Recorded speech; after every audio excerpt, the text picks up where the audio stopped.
The demons of the underworld are hearing the call of the general of Team Foo Fighters. And today we're learning how to control them in today's deck profile of Dark Irregulars.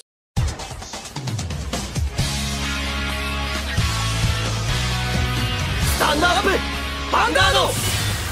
Hey card fighters, today we're focusing on the deck profile of Dark Irregulars with their latest support in AL4's strongest team. And their main card is of course their No End Life King, Death Anchor. And this deck focuses, as the usual Dark Irregular support, is all about soul charging and gaining a lot of cards into your soul to enable some powerful plays or getting access to some strong skills. And that's the same for this first support in Standard. So without any further ado, let's go into this deck profile, see what the deck can do, what kind of list I came up with, and how I see you can make the best plays. As always, check these kind of segments if you're interested in a specific topic, and otherwise just stick around to learn the deck list and all the other stuff that you need to know by playing this deck. For this Dark Irregulars deck list, we run 9 grade 3s, 12 grade 2s, 12 grade 1s, and 17 grade 0s. So a little bit change up of the usual form up of the grade 1s, 2, and 3 lineup. So for grade 3s, we run of course 4 copies of No Life King, Death Anchor as our main boss monster and the one that enables our to have any kind of late game kill potential. Then we run 3 copies of Ghoulish Despoiler.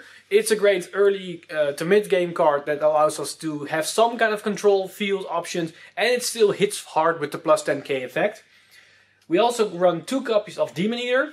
This is a two-way card that is one part allows us to have an incredibly accelerated version of soul charging. But the other effect is mainly the reason why I run it, and that's the guard restriction and to have a kind of an OTK turn in combination with No Life Death Anchor. But more on that later in the video. For a grade 2 lineup, we run 4 copies of Werwolf Sieger. He's our main grade 2 right target, and it's still a good beat stick with his increased power, so it's an overall okay card, but mainly our grade 2 focus to have those extra 2 soul charges. We run 4 Blood Sacrifice Ruthven.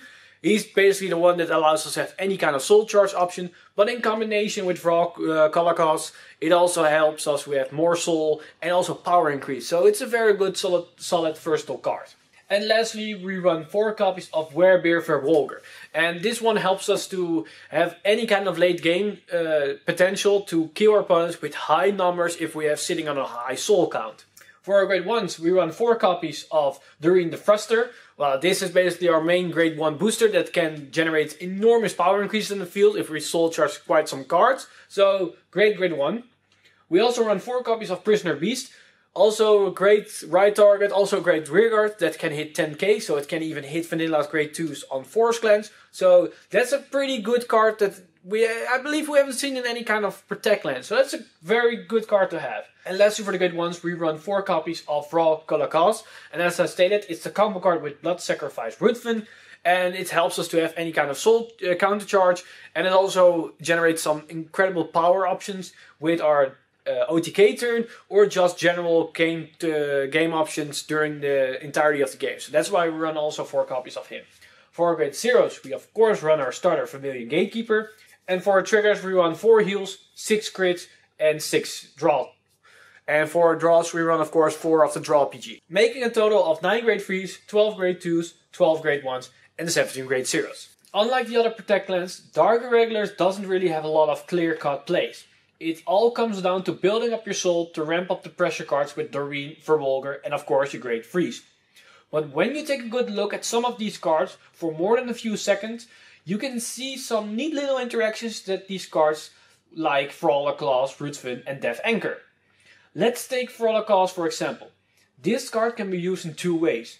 You can guard with it to get an extra soul and then put it into your soul through Ruthven's skill to get an extra 10k to your Vanguard and a counter charge. The other way to use this card is to power up your Vanguard during the attack phase with skills like Death Anchor and Demon Eater. Depending on your game, either plays are very beneficial to your victory. I will go in more into detail with the other cards during the strategy segment, because most of these cards have subtle advantages effects than really a combo play between multiple cards, like Imperial Deer or things that Pale Moon can do. However, this deck does have one combo I like to highlight, and it's this deck's kill combo. I like to call it Dark King Sanctuary. How it works is that you're sitting on at least 11 cards in your soul with Doreen behind your Vanguard. You ride into Death Anchor, by soul charging you reach 13 soul, and Doreen gets 5k. Then there are two things you can do. You can call grade 1s or 2s that can ramp up your soul to increase Doreen's power even more. But let's go big. Let's say that we have for some reason 4 Colocaws in our hand. We call them all to the field, then we attack one time with the rearguard for 14k, most likely against your opponent's rearguard. We don't attack with the other column, because of possible triggers.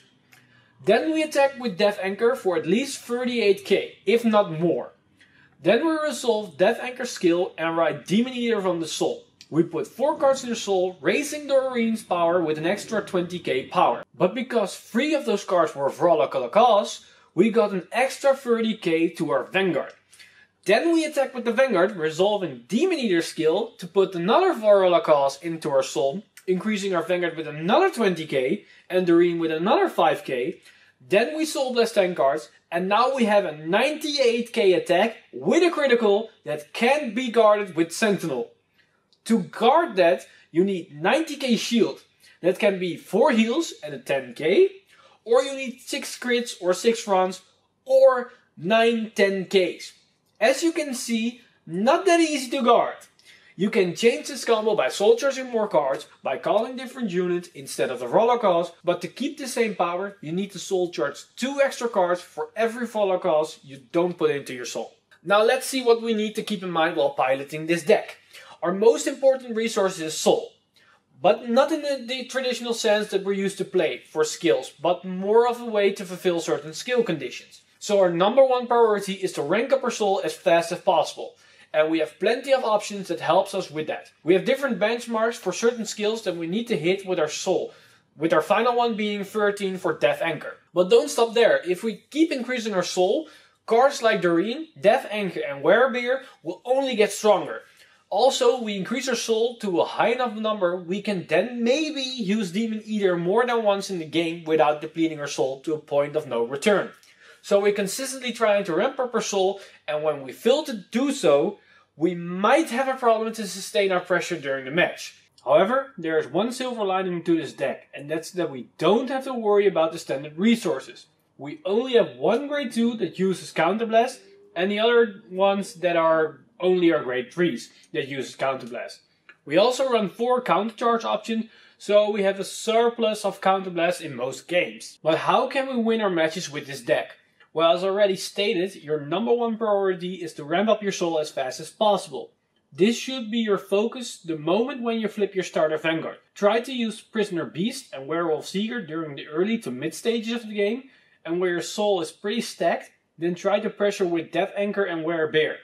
Try to use vanilla cards like Ruthven, Draw Triggers and even the Draw PG if you have a surplus of Sentinels to pay for the cost for skills like Death Anchor and Demon Eater, if you want to keep your stronger offensive cards still in the field. If your soul is still lacking numbers, rise into Demon Eater to accelerate your soul count by using her first skill. But if you're facing against a clan that has a nasty rearguard pressure, cards like Tidal Assault, Blessed Blade or Victorious Deer, then ride into Ghoulish Despoiler for his retire and free plus 10k effect. Also make good use of his unride effect and fetch a key card that you need. This can be power cards like Doreen or Werewolf, or you can even fetch a Ruthven to gain some more resources. Don't try to ride a Death King early because it's a terrible first ride, because Ghoulish Despoiler will be a stronger attacker until you have more than 10 cards in your soul. And if you have a Doreen behind the Vanguard, then you need to have more than 15 cards in your soul to be a stronger column than Despoiler. However, when we take Death Anchor skill into consideration, then in the later stages of the game, this card will become the right target. My last point of advice is try to have Doreen behind the Vanguard at all times. Her 6k base power is perfect, because together with a 12k Vanguard, that makes an 18k base magic number against all clans. But with every soul charge, that will go up one magic number. If you ride into the Ghoulish Despoiler as a first grade 3 turn, then you can potentially be sitting on a 38k attack on your first grade 3 turn. Then this could be back to back from a grade 2 turn that had a 30k attack if you rode into Werewolf Sieger. As you can see, these are some scary numbers thanks to only one card. And that's about everything for this deck profile. There's not much to talk about the alternative options, because the deck is very closed off in terms of breathing space. You can maybe make space in your grade 2s for Blue Dust to help speed up your soul build up, as seen as its skill still works by hitting the rearguards. So you could run maybe 3 copies of 4 grade 2s instead of 4 copies of 3 grade 2s. Some people also run Grin the Ripper, but I'm personally not a fan of him because he's another 9k vanilla power. And we need power columns in the later stages of the game to swing for victory. For triggers you can opt to run more or less draws, but I want to have more hand build up as seen as Dark Regulars doesn't really have that. And I also have a reasonable trigger pressure with more crits. That's why I personally run 6 on 6. With this deck focus on soul build up to unleash deadly power in the mid to late game.